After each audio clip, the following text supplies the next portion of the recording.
இது என்ன இது? பீகாரில் பாட்னாவில் தானேப்பூர்ன்ற பகுதியில் வந்து எஸ்பிஐ ஏடிஎம்மில் பணம் எடுக்க போனவங்க வந்து உள்ளே ஒருத்தர் உட்கார வச்சு முடி வெட்டிகிட்டு இருக்கிறத பார்த்து அதிர்ச்சி அடைஞ்சிட்டாங்க. இதை வந்து வீடியோவை எடுத்து சோசியல் மீடியாவிலையும் போட்டுட்டாங்க. போட்டது மட்டும் இல்லாமல் அதை வந்து ஸ்டேட் பேங்க் ஆஃப் இந்தியான்றதை வந்து ஸ்டேட் பார்பர்ஸ் ஆஃப் இந்தியா, அப்புறம் வந்து கேஷ் வித்ட்ரான்றதை வந்து கேஷ் வித்ட்ரா அப்படின்னு, அதாவது கேஷ்னால் முடி ஹிந்தியில் அப்படின்னு கேப்ஷன் போட்டு ட்ரெண்ட் பண்ணி விட்டாங்க. இது சம்மந்தமாக விசாரிக்க போது தாங்க தெரிஞ்சிருக்கு. 6 மாதத்துக்கு முன்னாடியே அந்த ஸ்டேட் பேங்க் ஆஃப் இந்தியாவில் இருந்த ஏடிஎம் வந்து அவங்க வந்து அவங்களோட சேவையை நிறுத்திட்டு அதை காலி பண்ணிட்டு போயிட்டாங்க.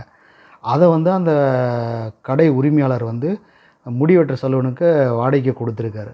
அவர் வந்து எஸ்பிஐயோட இது எதுவுமே எடுக்காமல் அதோட சிம்பிளோடையும் அந்த பில்டிங்லேயே வந்து அவர் அப்படியே வந்து முடி வெட்ட ஆரம்பிச்சிட்டாரு. இப்போ என்னன்னா அந்த சைன் போர்டு, அந்த எஸ்பிஐன்ற லோகோ, அந்த ப்ளூ கலர் எல்லாத்தையும் வந்து இது பண்ணி இப்போ நார்மல் நிலைக்கு கொண்டு வந்திருக்காங்க.